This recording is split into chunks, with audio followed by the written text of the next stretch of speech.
Hello everyone, welcome back to GK corner. ಇವತ್ತಿನ video ಒಳಗೆ ಪೌರತ್ವ ಮತ್ತು ಪೌರತ್ವಕ್ಕೆ ಸಂಬಂಧಪಟ್ಟ ಪೌರತ್ವ ಕಾಯ್ದೆ 1955 ಬಗ್ಗೆ ಡಿಸ್ಕಸ್ ಮಾಡೋಣ. ಪೌರತ್ವ ಅಥವಾ ಸಿಟಿಜನ್ಶಿಪ್ ಅಂದರೆ ಏನು? ಒಂದು ದೇಶದ ಸಂಪೂರ್ಣ ಸದಸ್ಯತ್ವ ಹೊಂದಿರುವುದು. ಈ ಸಂಪೂರ್ಣ ಸದಸ್ಯತ್ವ ಅಂದರೆ ಏನು? ಒಂದು ದೇಶದಲ್ಲಿ ಕಾನೂನಿನ ಅಡಿಯಲ್ಲಿ ಕೆಲವು ಹಕ್ಕುಗಳನ್ನು ಮತ್ತು ಜವಾಬ್ದಾರಿಗಳನ್ನು ಕೊಟ್ಟಿರ್ತಾರೋ ಆ ಹಕ್ಕುಗಳನ್ನು ಮತ್ತು ಜವಾಬ್ದಾರಿಗಳನ್ನು ಯಾರು ಫಾಲೋ ಮಾಡ್ತಾರಲ್ಲ ಅವರಿಗೆ ನಾವು ಆ ದೇಶದ ಪ್ರಜೆ ಅಥವಾ ನಾಗರಿಕ ಅಂತ ಕರಿತೀವಿ. ಈ ಹಕ್ಕುಗಳು ಮತ್ತು ಜವಾಬ್ದಾರಿಗಳು ಯಾವ್ಯಾವ ಅಂತ ನೋಡೋದಾದ್ರೆ, ಫಸ್ಟ್ ಮತದಾನದ ಹಕ್ಕು. ನಮ್ಮ ದೇಶದಲ್ಲಿ ಒಬ್ಬ ಉತ್ತಮ ನಾಯಕನ ಆಡಳಿತ ನಮಗೆಲ್ರಿಗೂ ಅವಶ್ಯಕತೆ ಐತಂತ ಅನಿಸಿದ್ರೆ ನಾವು ಅವರನ್ನು ಮತದಾನದ ಮೂಲಕ ಆಯ್ಕೆ ಮಾಡ್ತೀವಿ. ಆ ಮತದಾನದ ಹಕ್ಕು ನನಗೆ ಸಿಗಬೇಕಂದ್ರೆ ಮೊದಲು ನಾನು ಆ ದೇಶದ ಪ್ರಜೆ ಆಗಿರಬೇಕು. ಅವಾಗ ಮಾತ್ರ ಆ ಉತ್ತಮ ನಾಯಕನ ಆಯ್ಕೆ ನಾನು ಮತದಾನದ ಮೂಲಕ ಮಾಡಬಹುದು. ಸೆಕೆಂಡ್ ಪಾಸ್ಪೋರ್ಟ್ ಪಡೆಯುವ ಹಕ್ಕು. ನಾನು ಒಂದು ದೇಶದಿಂದ ಇನ್ನೊಂದು ದೇಶಕ್ಕೆ ಪ್ರಯಾಣ ಬೆಳೆಸ್ತೀನಂದ್ರೆ ಮೊದಲು ನನ್ನ ಹತ್ರ ಪಾಸ್ಪೋರ್ಟ್ ಇರಬೇಕು. ಆ ಪಾಸ್ಪೋರ್ಟ್ ಬೇಕಾಗಿತ್ತಂದ್ರೆ ಮೊದಲು ನಾನು ಆ ದೇಶದ ಪ್ರಜೆ ಆಗಿರ್ಬೇಕು. ಯಾವ ದೇಶದ ಪಾಸ್ಪೋರ್ಟ್ ತೊಗೋತೀನಲ್ಲ ಆ ದೇಶದ ಪ್ರಜೆ ಆಗಿದ್ದರೆ ಮಾತ್ರ ಆ ದೇಶದಲ್ಲಿ ನನಗೆ ಪಾಸ್ಪೋರ್ಟ್ ಸಿಗ್ತೈತಿ. ಈಗ ನಾನು ಭಾರತದ ಪ್ರಜೆ ಇದ್ದೀನಿ, ಭಾರತದ ಪಾಸ್ಪೋರ್ಟ್ ಸಿಗ್ತೈತಿ. USA ಪ್ರಜೆ ಆಗಿದ್ರೆ USA ಪಾಸ್ಪೋರ್ಟ್, ಕೆನಡಾ ದೇಶದ ಪ್ರಜೆ ಆಗಿದ್ರೆ ಕೆನಡಾ ಪಾಸ್ಪೋರ್ಟ್. ಈ ರೀತಿ ಆಯಾ ದೇಶಗಳು ಆಯಾ ದೇಶದ ಪ್ರಜೆಗಳಿಗೆ ಪಾಸ್ಪೋರ್ಟ್ಗಳನ್ನು ಕೊಡ್ತೈತಿ. ಇನ್ನು ಥರ್ಡ್ ಸರ್ಕಾರಿ ಉನ್ನತ ಹುದ್ದೆಗಳನ್ನು ಪಡೆಯುವ ಹಕ್ಕು. ಸರ್ಕಾರಿ ಉನ್ನತ ಹುದ್ದೆ ಪಡೆಯುವ ಹಕ್ಕು. ಈ ಸರ್ಕಾರಿ ಉನ್ನತ ಹುದ್ದೆಗಳು PM, CM, MP, MLA, president, CAG, high court, supreme ಕೋರ್ಟ್ನ ನ್ಯಾಯಾಧೀಶರು ಅಥವಾ ಮುಖ್ಯ ನ್ಯಾಯಾಧೀಶರು. ಇಷ್ಟೇ ಅಲ್ಲದೆ ನಮ್ಮ ದೇಶದಲ್ಲಿ ಇನ್ನೂ ಎಷ್ಟೊಂದು ಸರ್ಕಾರಿ ಉನ್ನತ ಹುದ್ದೆಗಳು ಅದಾವು. ಈ ಸರ್ಕಾರಿ ಉನ್ನತ ಹುದ್ದೆಗಳನ್ನು ನಾನು ಪಡ್ಕೋಬೇಕಾಗಿತ್ತಂದ್ರೆ ಮೊದಲು ಆ ದೇಶದ ಪ್ರಜೆ ಆಗಿರಬೇಕು. ಆವಾಗ ಮಾತ್ರ ಈ ಹುದ್ದೆಗಳನ್ನು ಪಡೆಯುವ ಅವಕಾಶ ನನಗೆ ಸಿಗ್ತೈತಿ. ಇನ್ನು ಜವಾಬ್ದಾರಿಗಳು ಅಂತ ಬಂದ್ರೆ ನಾವೆಲ್ಲರೂ ನಮ್ಮ ದೇಶದ ಕಾನೂನನ್ನು ಪಾಲನೆ ಮಾಡಬೇಕು. ನಮ್ಮ ದೇಶದಲ್ಲಿ ತೆರಿಗೆಯನ್ನು ಪಾವತಿ ಮಾಡಬೇಕು. ಇನ್ನು ನಮ್ಮ ದೇಶದ ರಕ್ಷಣೆ ಮತ್ತು ಹಿತಾಸಕ್ತಿ ಕಾಪಾಡುವುದು ನಮ್ಮೆಲ್ಲರ ಜವಾಬ್ದಾರಿ ಅಂತ ನಾನು ಹೇಳ್ಬಹುದು. ಈ ರೀತಿ ಹಕ್ಕುಗಳನ್ನು ಮತ್ತು ಜವಾಬ್ದಾರಿಗಳನ್ನು ಫಾಲೋ ಮಾಡೋದ್ರಿಂದ ನಾವು ಆ ದೇಶದ ನಾಗರಿಕ ಅಥವಾ ಪ್ರಜೆ ಆಗ್ತೀವಿ. ನೆಕ್ಸ್ಟ್ ಭಾರತ ಸಂವಿಧಾನದ 2ನೇ ಭಾಗದಲ್ಲಿ 5ರಿಂದ 11 ವಿಧಿಗಳು ಪೌರತ್ವಕ್ಕೆ ಸಂಬಂಧಿಸಿವೆ. ನಮ್ಮ ಭಾರತ ಸಂವಿಧಾನದಲ್ಲಿ ಪಾರ್ಟ್ 2 ಪೌರತ್ವದ ಬಗ್ಗೆ ತಿಳಿಸ್ಕೊಡ್ತೈತಿ. ಅಲ್ಲಿ 5ರಿಂದ 11 ವಿಧಿಗಳು ಬರ್ತಾವು. ಆ ವಿಧಿಗಳು ಪೌರತ್ವದ ಬಗ್ಗೆ ತಿಳಿಸ್ಕೊಡ್ತಾವು. ಭಾರತ ಏಕ ಪೌರತ್ವಕ್ಕೆ ಅವಕಾಶವನ್ನು ನೀಡಿದೆ. ಏಕ ಪೌರತ್ವವನ್ನು ಇಂಗ್ಲೆಂಡ್ನಿಂದ ಎರವಲು ಪಡೆದಿದ್ದೇವೆ. ಏಕ ಪೌರತ್ವ ಅಂದ್ರೆ ಒಬ್ಬ ವ್ಯಕ್ತಿ ಒಂದು ದೇಶದ ಪೌರತ್ವವನ್ನು ಮಾತ್ರ ಪಡ್ಕೋಬಹುದು. ಈ ಏಕಪೌರತ್ವ ಪದ್ಧತಿಯನ್ನು ಫಾಲೋ ಮಾಡೋ ದೇಶಗಳು ನಮ್ಮ Bharat, Japan, China, Saudi Arabia. So ಇಲ್ಲಿರುವ ನಾಗರಿಕರು ಆ ದೇಶದ ಪೌರತ್ವವನ್ನು ಮಾತ್ರ ಹೊಂದಲು ಸಾಧ್ಯ. ಇನ್ನು ದ್ವಿಪೌರತ್ವ ಅಂದ್ರೆ ಒಬ್ಬ ವ್ಯಕ್ತಿ ಏಕಕಾಲದಲ್ಲಿ 2 ದೇಶಗಳ ನಾಗರಿಕನಾಗಲು ಅವಕಾಶ ಇರ್ತೈತಿ. ಸೊ ಈ ಪದ್ಧತಿಯನ್ನು ದ್ವಿಪೌರತ್ವ ಪದ್ಧತಿ ಅಂತ ಕರಿತೀವಿ. ದ್ವಿಪೌರತ್ವ ಪದ್ಧತಿಗಳನ್ನು ಹೊಂದಿರುವ ದೇಶಗಳು ಯಾವ್ಯಾವ ಅಂತ ನೋಡೋದಾದ್ರೆ Switzerland, Sweden, Mexico, USA. Next point, ಪೌರತ್ವಕ್ಕೆ ಸಂಬಂಧಿಸಿದ ಕಾನೂನುಗಳನ್ನು ಮಾಡುವ ಅವಕಾಶ ಸಂಸತ್ತು ಹೊಂದಿದೆ. ಪೌರತ್ವಕ್ಕೆ ಯಾವುದೇ ರೀತಿಯ ಕಾನೂನುಗಳನ್ನು ಮಾಡುವ ಅವಕಾಶ ಸಂಸತ್ತಿಗೆ ಮಾತ್ರ ಐತಿ. ಈ ಸಂಸತ್ತು ಒಪ್ಪಿಗೆ ಕೊಟ್ಟರೆ ಮಾತ್ರ ಆ ಕಾನೂನುಗಳನ್ನು ಮಾಡಬಹುದು. ಪೌರತ್ವ ಕಾಯ್ದೆ 30 ಡಿಸೆಂಬರ್ 1955 ಒಳಗೆ ಜಾರಿಗೆ ಬಂತು. ಈ ಕಾಯ್ದೆ ಪೌರತ್ವ ಪಡೆದುಕೊಳ್ಳುವ ಮತ್ತು ಕಳೆದುಕೊಳ್ಳುವ ಅವಕಾಶವನ್ನು ನೀಡಿದೆ. 30 ಡಿಸೆಂಬರ್ 1955 ಈ ಅವಧಿ ಒಳಗೆ ಜವಾಹರ್ಲಾಲ್ ನೆಹರು ಅವರು ಭಾರತ ದೇಶದ ಪ್ರಧಾನಿಯಾಗಿದ್ದರು. ಅದಕ್ಕಿಂತ ಮುಂಚೆ ಭಾರತ ಸಂವಿಧಾನ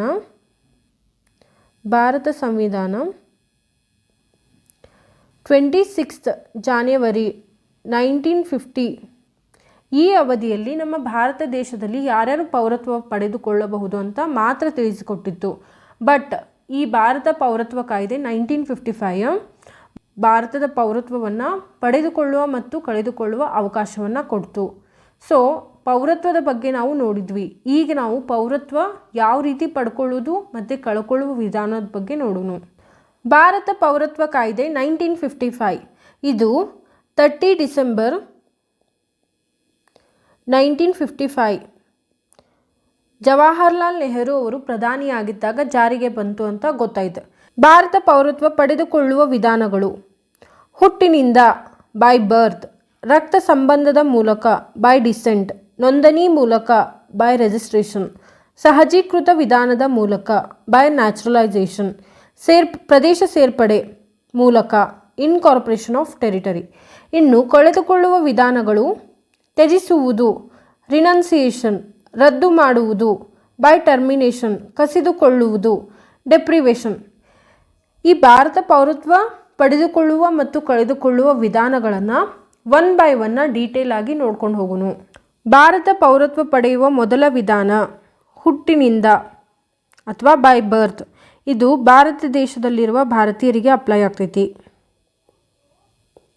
ಭಾರತೀಯರಿಗೆ ಈ ಮೆಥಡ್ ಒಳಗೆ ನಾವು ಏನೆಲ್ಲ ತಿಳ್ಕೊತೀವಿ ಅಂದ್ರೆ, ಜನವರಿ 26, 1952, ಜುಲೈ 1, 1987 ಈ ಟೈಮ್ ಪೀರಿಯಡ್ ಒಳಗೆ ಭಾರತದಲ್ಲಿ ಯಾವುದರ ಮಗುವಿನ ಜನನ ಆಯ್ತಂದ್ರೆ, ಆ ಮಗುವಿನ ತಂದೆ ತಾಯಿ ಯಾವ ದೇಶದವ್ರು ಇರ್ತಾರ ಅದು ಸಂಬಂಧ ಇಲ್ಲ. ಆ ಮಗುವಿನ ಜನನ ಭಾರತದಲ್ಲಿ ಆಯ್ತಂದ್ರೆ ಆ ಮಗುವಿಗೆ ಹುಟ್ಟಿನಿಂದ ಭಾರತದ ಪೌರತ್ವ ಸಿಗ್ತಿತ್ತು. ಇದರಿಂದ ಪ್ರಾಬ್ಲಮ್ಸ್ ಕ್ರಿಯೇಟ್ ಆಗಾಕತ್ತು.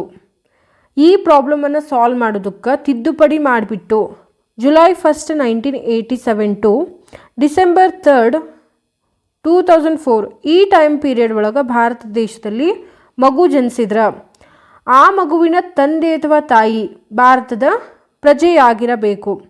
ಈ ತಂದೆ ಅಥವಾ ತಾಯಿ ಇಬ್ಬರಲ್ಲಿ ಒಬ್ಬರು ಭಾರತದ ಪ್ರಜೆ ಆಗಿದ್ರೆ ಸಾಕು, ಆ ಮಗುವಿಗೆ ಭಾರತದ ಪೌರತ್ವ ಸಿಗ್ತಿತ್ತು. ಇದನ್ನು ಚೇಂಜ್ ಮಾಡಿಬಿಟ್ಟು ಡಿಸೆಂಬರ್ 3, 2004 ಅಥವಾ ನಂತರ ಜನಿಸಿದರೆ ತಂದೆ ಅಥವಾ ತಾಯಿ ಭಾರತೀಯ ನಾಗರಿಕನಾಗಿರಬೇಕು.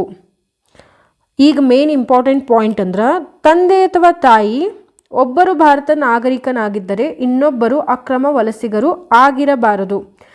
ಅಕ್ರಮ ವಲಸಿಗರು ಅಂದ್ರೆ ನಮ್ಮ ಭಾರತ ದೇಶಕ್ಕೆ ವ್ಯಾಲಿಡ್ ಪಾಸ್ಪೋರ್ಟ್ ಮತ್ತು ವ್ಯಾಲಿಡ್ ಡಾಕ್ಯುಮೆಂಟ್ಸ್ ಇಲ್ಲದೆ ಯಾರು ಬಂದಿರ್ತಾರಲ್ಲ ಅವರಿಗೆ ನಾವು ಅಕ್ರಮ ವಲಸಿಗರು ಅಂತ ಕರಿತೀವಿ. ಸೊ ಭಾರತದಲ್ಲಿ ಯಾವುದರ ಮಗುವಿನ ಜನನ ಆದ್ರೆ ಅವರ ತಂದೆ ಅಥವಾ ತಾಯಿ ಇಬ್ಬರೊಳಗೊಬ್ಬರು ಭಾರತದ ನಾಗರಿಕನಾಗಿದ್ದರೂ ಸಹ ಇನ್ನೊಬ್ಬರು ಅಕ್ರಮ ವಲಸಿಗರು ಆಗಿರಬಾರ್ದಂತ ಡಿಸೆಂಬರ್ 3, 2004 ಅಲ್ಲಿ ತಿದ್ದುಪಡಿ ಮಾಡಿಬಿಟ್ಟು ಈ ರೂಲ್ಸ್ಗಳನ್ನು ಜಾರಿಗೆ ತರ್ತಾರೋ. ಹೀಗೆ ನಾವು ಬೈ ಬರ್ತ್ ಮೂಲಕ ಭಾರತದ ಪೌರತ್ವವನ್ನು ಪಡ್ಕೋಬಹುದು. ಭಾರತದ ಪೌರತ್ವ ಪಡೆಯುವ ಎರಡನೇ ವಿಧಾನ ರಕ್ತ ಸಂಬಂಧದ ಮೂಲಕ ಅಂದ್ರೆ ಬೈ ಡಿಸೆಂಟ್. ಇದು ಯಾರಿಗೆಲ್ಲ ಅಪ್ಲೈ ಆಗ್ತೈತೆ ಅಂದ್ರೆ, ವಿದೇಶದಲ್ಲಿರುವ ಭಾರತೀಯರಿಗೆ ಅಪ್ಲೈ ಆಗ್ತೈತಿ. ಈ ಮೆಥಡ್ ಏನು ಹೇಳ್ತೈತೆ ಅಂದ್ರೆ, 26 ಜನವರಿ 1952, 10th ಡಿಸೆಂಬರ್ 1992 ಈ ಟೈಮ್ ಪೀರಿಯಡ್ ಒಳಗೆ ವಿದೇಶದಲ್ಲಿ ಭಾರತೀಯರಿಗೆ ಮಗು ಜನಿಸಿದ್ರೆ ಆ ಮಗುವಿಗೆ ಭಾರತದ ಪೌರತ್ವ ಬೇಕಾಗಿತ್ತಂದ್ರೆ ಆ ಮಗುವಿನ ತಂದೆ ಭಾರತೀಯನಾಗಿರಬೇಕು ಅಥವಾ ಭಾರತದ ನಾಗರಿಕನಾಗಿರಬೇಕು ಅಂತ ಹೇಳ್ತೈತಿ. ಇಲ್ಲಿ ಪ್ರಾಬ್ಲಮ್ ಸ್ಟಾರ್ಟ್ ಅದು ಏನಂದ್ರೆ, ಆ ಮಗುವಿಗೆ ಭಾರತದ ಪೌರತ್ವ ಬೇಕಂದ್ರೆ ತಂದೆ ಅಷ್ಟೇ ಯಾಕೆ ತಾಯಿ ಯಾಕಿಲ್ಲ ಅಂತ ವಿಮೆನ್ ಡಿಸ್ಕ್ರಿಮಿನೇಷನ್ ಸ್ಟಾರ್ಟ್ ಆಯಿತು. ಆ ಪ್ರಾಬ್ಲಮನ್ನು ಸಾಲ್ವ್ ಮಾಡೋಕ್ಕೆ ತಿದ್ದುಪಡಿ ಮಾಡಿಬಿಟ್ಟು 10th December 1992 to 31st December 2004 ಈ ಟೈಮ್ ಪೀರಿಯಡ್ ಒಳಗೆ ವಿದೇಶದಲ್ಲಿ ಭಾರತೀಯರಿಗೆ ಮಗು ಜನಿಸಿದ್ರೆ ಅದರ ತಂದೆ ಅಥವಾ ತಾಯಿ ಭಾರತೀಯರಾಗಿರಬೇಕು. ಅಂದ್ರೆ ತಂದೆ ಅಥವಾ ತಾಯಿ ಇಬ್ಬರೊಳಗೊಬ್ಬರು ಭಾರತೀಯರಾಗಿದ್ದರೆ ಸಾಕು, ಆ ಮಗುವಿಗೆ ಭಾರತದ ಪೌರತ್ವ ಸಿಗ್ತಿತ್ತು. ನೆಕ್ಸ್ಟ್ ಅದನ್ನು ಚೇಂಜ್ ಮಾಡಿಬಿಟ್ಟು 3rd ಡಿಸೆಂಬರ್ 2004 ಅಥವಾ ಅದರ ನಂತರ ವಿದೇಶದಲ್ಲಿ ಭಾರತೀಯರಿಗೆ ಮಗು ಜನಿಸಿದ್ರೆ ಆ ಮಗು ಜನಿಸಿದ 1 ವರ್ಷದ ಒಳಗಾಗಿ ಭಾರತದ ರಾಯಭಾರಿ ಕಚೇರಿಯಲ್ಲಿ ಆ ಮಗುವಿನ ಜನ್ಮ ದಾಖಲಾತಿಯನ್ನು ನೋಂದಾಯಿಸಬೇಕು ಮತ್ತು ಮಗುವಿನ ಹೆಸರಿನಲ್ಲಿ ಬೇರೆ ಯಾವುದೇ ದೇಶದ ಪಾಸ್ಪೋರ್ಟ್ ಇಲ್ಲವೆಂದು ಖಚಿತಪಡಿಸಬೇಕು. ಸೊ ಡಿಸೆಂಬರ್ 3, 2004 ನಂತರ ಮಗು ವಿದೇಶದಲ್ಲಿ ಭಾರತೀಯರಿಗೆ ಜನಿಸಿದ್ರೆ ಆ ಮಗು 1 ವರ್ಷ ತುಂಬುವುದರೊಳಗಾಗಿ ಆ ಮಗುವಿನ ಜನ್ಮ ದಾಖಲಾತಿಯನ್ನು ಭಾರತದ ರಾಯಭಾರಿ ಕಚೇರಿಯಲ್ಲಿ ನೋಂದಾಯಿಸಲೇಬೇಕು. ನಂತರ ಆ ಮಗುವಿನ ಹೆಸರೊಳಗೆ ಬೇರೆ ಯಾವುದೇ ದೇಶದ ಪಾಸ್ಪೋರ್ಟ್ ಇಲ್ಲ ಅಂತ ಖಚಿತಪಡಿಸಿದ್ರೆ ಸಾಕು, ಆ ಮಗುವಿಗೆ ಭಾರತದ ಪೌರತ್ವ ರಕ್ತ ಸಂಬಂಧದ ಮೂಲಕ ಸಿಗ್ತೈತಿ. ಭಾರತದ ಪೌರತ್ವ ಪಡೆಯುವ ಮೂರನೇ ವಿಧಾನ ನೋಂದಣಿ ಮೂಲಕ ಅಥವಾ ಬೈ ರಿಜಿಸ್ಟ್ರೇಷನ್. ಇದನ್ನು ವಿದೇಶದಲ್ಲಿರುವ ಭಾರತದ ಮೂಲದ ವ್ಯಕ್ತಿಗಳು ಪಡ್ಕೋಬಹುದು. PIO ಅಂದರೆ ಪರ್ಸನ್ ಆಫ್ ಇಂಡಿಯನ್ ಒರಿಜಿನ್, ಭಾರತದ ಮೂಲದ ವ್ಯಕ್ತಿ ಅಂತ ಹೇಳ್ತೀವಿ. ಭಾರತದ ಮೂಲದ ವ್ಯಕ್ತಿಗಳು ಯಾರ್ಯಾರಂತ ನೋಡೋದಾದ್ರೆ, ಒಬ್ಬ ವ್ಯಕ್ತಿ ಅಥವಾ ಅವನ ಪೋಷಕರು ಬ್ರಿಟಿಷ್ ಭಾರತದಲ್ಲಿ ಜನಿಸಿರಬೇಕು. ಬ್ರಿಟಿಷರು ನಮ್ಮ ಭಾರತವನ್ನು ಆಳ್ವಿಕೆ ಮಾಡ್ತಿದ್ರಲ್ಲ, ಆ ಭಾರತ ದೇಶದಲ್ಲಿ ಒಬ್ಬ ವ್ಯಕ್ತಿ ಅಥವಾ ಅವನ ಪೋಷಕರು ಜನಿಸಿದ್ರೆ ಅವರನ್ನು ನಾವು ಭಾರತೀಯ ಮೂಲದ ವ್ಯಕ್ತಿ ಅಂತ ಕರಿತೀವಿ. ಇನ್ನು 15 ಆಗಸ್ಟ್ 1945 ನಂತರ ಭಾರತದ ಒಕ್ಕೂಟಕ್ಕೆ ಸೇರ್ಪಡೆಯಾದ ಭೂಪ್ರದೇಶ. ನಮ್ಮ ದೇಶಕ್ಕೆ ಸ್ವತಂತ್ರ ಬಂದ ನಂತರ ಭಾರತದ ಒಕ್ಕೂಟಕ್ಕೆ ಯಾವ್ಯಾವ ಭೂಪ್ರದೇಶ ಅಥವಾ ರಾಜ್ಯಗಳು ಸೇರ್ಕೊಂಡವಲ್ಲ, ಅಲ್ಲಿನ ಜನರನ್ನು ನಾವು ಭಾರತದ ಮೂಲದ ವ್ಯಕ್ತಿಗಳು ಅಂತ ಕರಿತೀವಿ. ನೋಂದಣಿ ಮೂಲಕ ಭಾರತದ ಪೌರತ್ವವನ್ನು ಯಾರ್ಯಾರು ಪಡ್ಕೋಬಹುದಂತ ನೋಡೋದಾದ್ರೆ, ವಿದೇಶದಲ್ಲಿ ವಾಸಿಸುತ್ತಿರುವ PIO, ವಿದೇಶದಲ್ಲಿ ವಾಸಿಸುತ್ತಿರುವ ಭಾರತದ ಮೂಲದ ವ್ಯಕ್ತಿಗಳು ನೋಂದಣಿ ಮೂಲಕ ಭಾರತದ ಪೌರತ್ವ ಪಡ್ಕೋಬಹುದು.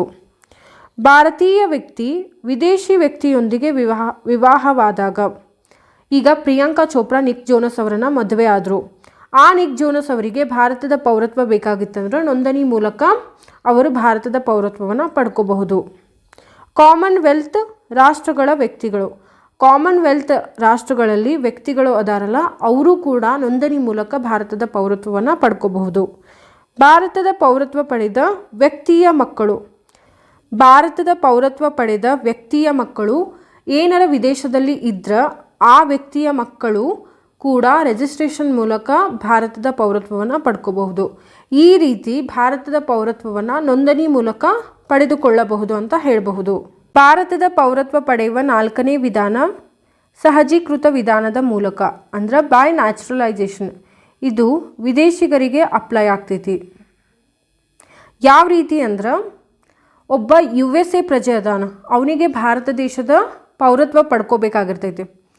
ಅವನು ಭಾರತ ದೇಶದ ಪೌರತ್ವವನ್ನು ನ್ಯಾಚುರಲೈಸೇಷನ್ ಮೂಲಕ ಪಡ್ಕೋಬಹುದು. ಬಟ್ ಸ್ವಲ್ಪ ಕಂಡೀಷನ್ಸ್ ಅದಾವೆ. ಆ ಕಂಡೀಷನ್ಸ್ಗಳನ್ನು ಫಾಲೋ ಮಾಡೋದರ ಮೂಲಕ ಅವನು ಭಾರತದ ಪೌರತ್ವವನ್ನು ಪಡ್ಕೋಬಹುದು. ಯಾವ ರೀತಿ ಅಂತ ನೋಡೋದಾದ್ರೆ, ಅರ್ಜಿದಾರರು ನಿರ್ದಿಷ್ಟ ಅವಧಿಯವರೆಗೆ ಭಾರತದಲ್ಲಿ ವಾಸವಾಗಿರಬೇಕು.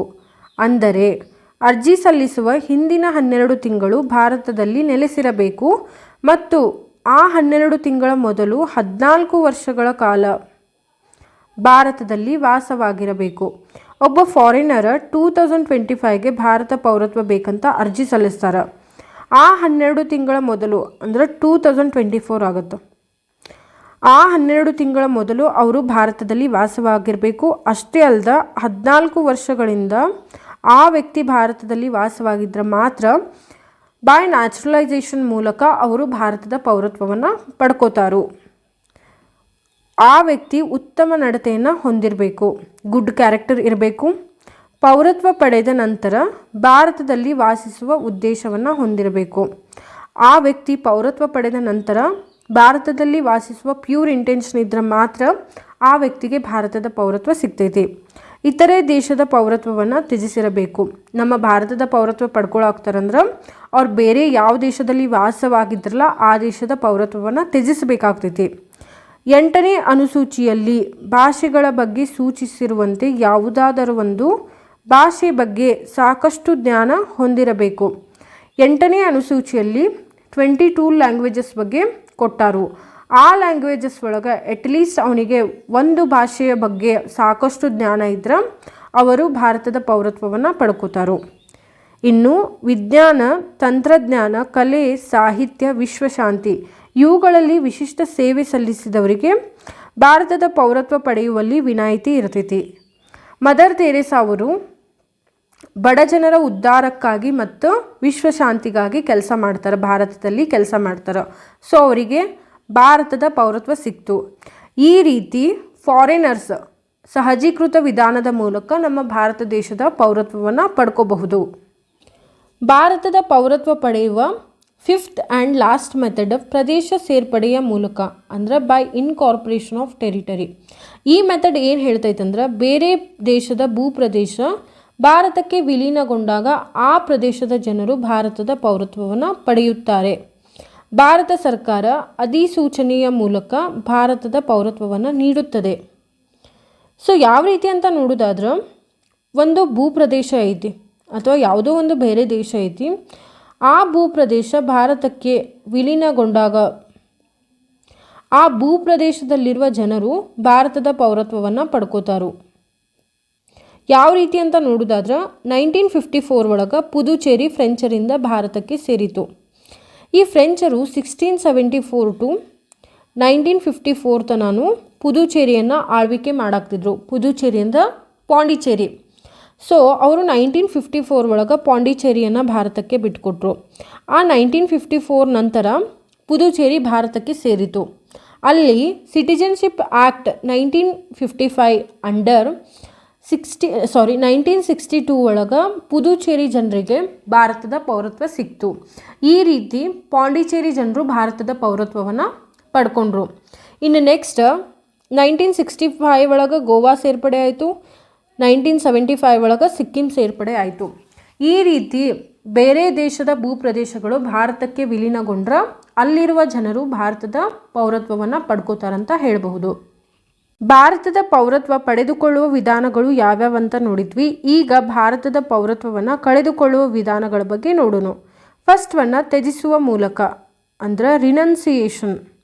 ಈ ಮೆಥಡ್ ಒಳಗೆ ಭಾರತೀಯ ಪೌರನು ಸಂಬಂಧಪಟ್ಟ ಪ್ರಾಧಿಕಾರದ ಎದುರು ನಿಗದಿತ ರೀತಿಯಲ್ಲಿ ಘೋಷಣೆ ಮಾಡುವುದರ ಮೂಲಕ ಭಾರತದ ಪೌರತ್ವವನ್ನು ಕಳ್ಕೊತಾನ.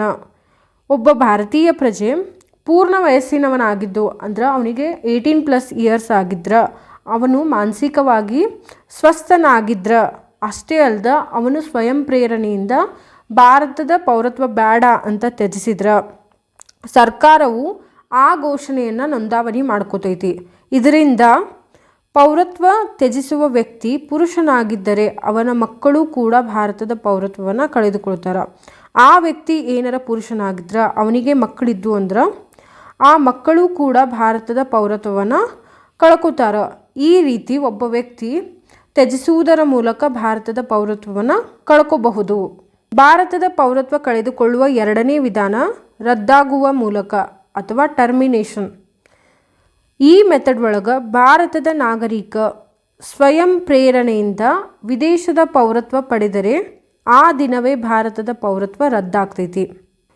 ಒಬ್ಬ ಭಾರತದ ನಾಗರಿಕ ತನ್ನ ಇಷ್ಟದ ಪ್ರಕಾರ ಬೇರೆ ದೇಶದ ಪೌರತ್ವವನ್ನು ಪಡ್ಕೊಂಡ್ರೆ ಆ ದಿನದಿಂದನ ಅವನದು ಭಾರತದ ಪೌರತ್ವ ರದ್ದಾಗ್ತೈತಿ.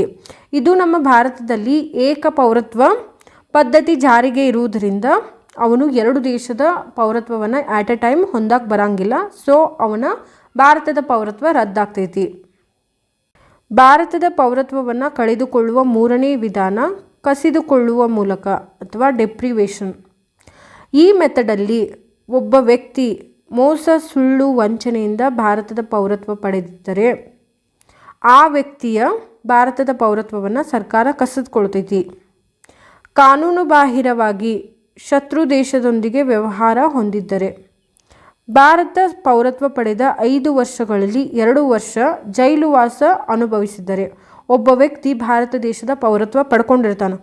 ಅವ ಪಡ್ಕೊಂಡು 5 ವರ್ಷದಲ್ಲಿ 2 ವರ್ಷ ಏನಾದ್ರು ಜೈಲುವಾಸ ಆಗಿತ್ತಂದ್ರೆ ಅವನಿಗೆ ಅವಾಗ ಸರ್ಕಾರ ಭಾರತದ ಪೌರತ್ವವನ್ನು ಅವನಿಂದ ಕಸ್ಕೊತೈತಿ. ನೆಕ್ಸ್ಟ್, ಭಾರತದ ಸಂವಿಧಾನಕ್ಕೆ ಅವಿಧೇಯತೆ ತೋರಿದರೆ, ನಮ್ಮ ಭಾರತ ಸಂವಿಧಾನಕ್ಕೆ ಅವ ರೆಸ್ಪೆಕ್ಟ್ ಕೊಡದೇ ಇದ್ದರೆ ಅವನಿಂದ ಭಾರತದ ಪೌರತ್ವವನ್ನು ಕಸಿದುಕೊಳ್ತೈತಿ.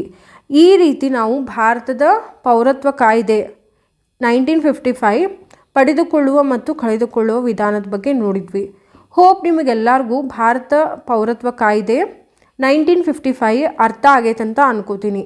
Thank you.